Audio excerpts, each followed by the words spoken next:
తీసుకొని వస్తాం, రాజీనామా కూడా చేసిపోతామని అన్నారు. తర్వాత ఒక 15 రోజుల తర్వాత మేము చాలా క్లియర్గా, అంతకన్నా ముందే ఒకసారి ప్రెస్ మీట్ పెట్టినాం. మేము మా దగ్గర ఉండే ఆధారాలు చూపించినాం.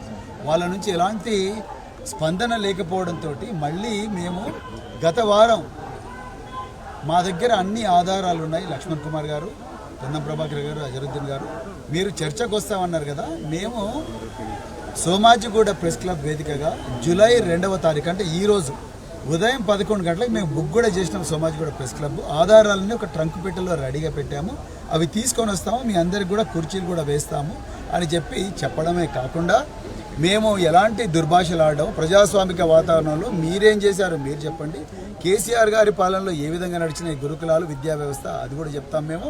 అదేవిధంగా కేసీఆర్ గారి పాలనలో ఏ విధంగా మరి చిన్న చిన్న పిల్లలను, తర్వాత చిన్న చిన్న పేద కుటుంబాల నుంచి వచ్చిన వాళ్ళను, ఎస్సీ, ఎస్టీ, బీసీ, మైనారిటీ, మిగతా ఎవరైనా పేదలు ఉంటే వాళ్ళందరినీ 10,000 మందిని కేసీఆర్ గారు ఏ విధంగా కాంట్రాక్టర్లుగా తయారు చేశారు, అదేవిధంగా చిన్న తరహా పరిశ్రమలు, కుటీర పరిశ్రమలు ఏ విధంగా ఎంకరేజ్ చేశారు, పిల్లలను ఏ విధంగా ఆదుకున్నారో ఆ విషయాలను కూడా మేము చెప్తామని మేము చెప్పడం జరిగింది.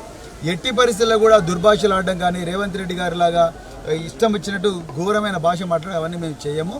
ప్రజాస్వామికంగా మాట్లాడుకుందాం, మీ ఆధారాలు మీరు పెట్టండి, మా ఆధారాలు మేము పెడతామని చెప్పినాం.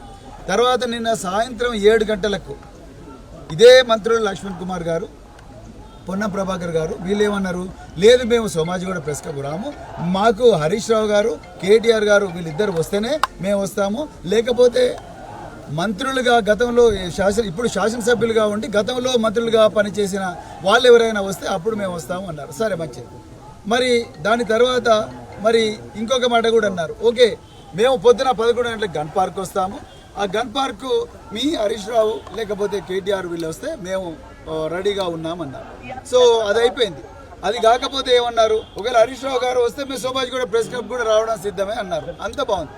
ఈరోజు ఉదయం హరీష్ రావు గారు ఆయన ప్రోగ్రామ్స్ అన్ని కూడా బంద్ చేసుకొని సిద్దిపేటలో ఆధారాలతో సహా మేమందరం కూడా తెలంగాణ భవన్కి ఉదయమే 10 గంటలకు వచ్చి ఆ ఆధారాలన్నీ తీసుకొని మేము గన్ పార్క్, ఈ మంత్రుల ఆహ్వానం మేరకు గన్ పార్క్ పోతుంటే బయటికి రాగానే పోలీసు వాళ్ళందరూ అరెస్ట్ చేసి మేము పోలీసు వాళ్ళని అడుక్కున్నాం, అయ్యా మంత్రులు అక్కడ కూర్చున్నారు, మంత్రులు మమ్మల్ని పిలుస్తున్నారు, వాళ్ళే రమ్మన్నారు, ఆధారాలు నిరూపిస్తే రాజీనామా కూడా చేయడానికి సిద్ధంగా ఉన్నాము ఈ మంత్రులు అని చెప్పేసి వాళ్ళు చెప్తే మేము వెళ్తుంటే మమ్మల్ని ఎందుకు ఆపుతున్నారు అని వారి ముందరనే హరీష్ రావు గారు లక్ష్మణ్ కుమార్ గారితో కానీ, పొన్నం ప్రభాకర్ గారితో కానీ, అజరుద్దీన్ గారితో ముగ్గురితో కూడా ఫోన్లో మాట్లాడి మీ ఆహ్వానం మేరకే మేము వస్తున్నాం కదా, మా దగ్గర అన్ని ఆధారాలు ఉన్నాయి, మరి ఎందుకు మమ్మల్ని రానివ్వడం లేదు ఈ పోలీసులు అని చెప్పేసి అంటే కూడా వాళ్ళ దగ్గర నుంచి ఎలాంటి స్పందన లేదు.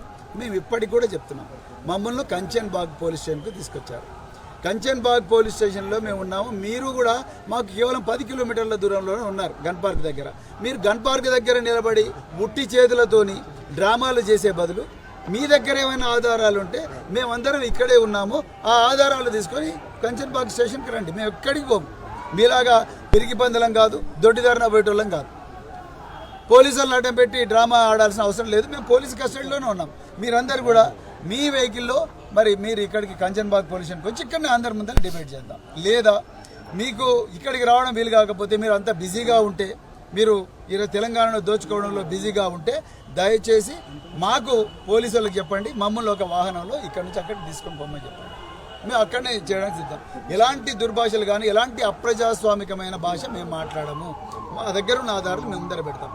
మీరు ఏ విధంగా ఒకప్పుడు చిన్న చిన్న కాంట్రాక్టర్లను డిపిసిల ద్వారా ఏ విధంగా ఎంకరేజ్ చేసి తెలంగాణ ప్రజలకు నాణ్యమైన వస్తువులు, తెలంగాణ విద్యార్థులకు నాణ్యమైన వస్తువులు కేసీఆర్ గారు హయాంలో ఇచ్చారు, ఈరోజు దాన్ని ఉల్లంఘించి ప్రాజెక్టు మానిటరింగ్ యూనిట్ అని చెప్పేసి సంక్షేమ శాఖల మంత్రులను కాదని రేవంత్ రెడ్డి గారే సొంతంగా ఒక జీవో నెంబర్ 17 తయారు చేసుకొని పొన్నం ప్రభాకర్ గారికి ఫైల్ పోలేదు, అదేవిధంగా ట్రైబల్ వెల్ఫేర్ సెక్రటరీకి పోలేదు, బీసీ వెల్ఫేర్ సెక్రటరీకి పోలేదు, మైనారిటీ సెక్రటరీకి పోలేదు, డైరెక్ట్గా ముఖ్యమంత్రి చీకటి జీవో ఒకటి తయారు చేసుకొని ఆయన అనుంగని ఎవరైతే ఉన్నారో వాళ్ళందరికీ, ముఖ్యంగా గుజరాత్లో ఉండే మఫత్లాలు, బాంబేలో ఉండే సేట్లు, ఢిల్లీలో ఉండే సేట్లకు ఈ తెలంగాణ ప్రజలకు రావాల్సిన ఆస్తిని అంతా కూడా వాళ్ళకు దారాదత్తం చేశారు. మా దగ్గర ఆధారాలు ఉన్నాయి. మీరే ఓపెన్గా జీవోలు ఇచ్చారు, మీరే మళ్ళీ ఐఏఎస్ ఆఫీసర్లను ఈ టెండర్లకి వీళ్ళకే అనిచ్చారు. ఇలా లిడ్ క్యాప్ మాదిగలు మరి ఇతర చర్మకారుల కోసం తయారు చేసింది లెదర్ కార్పొరేషన్. ఆ లెదర్ కార్పొరేషన్లో మఫద్లాల్కి ఏం పని? ఇదే మేము ప్రశ్నిస్తున్నాం.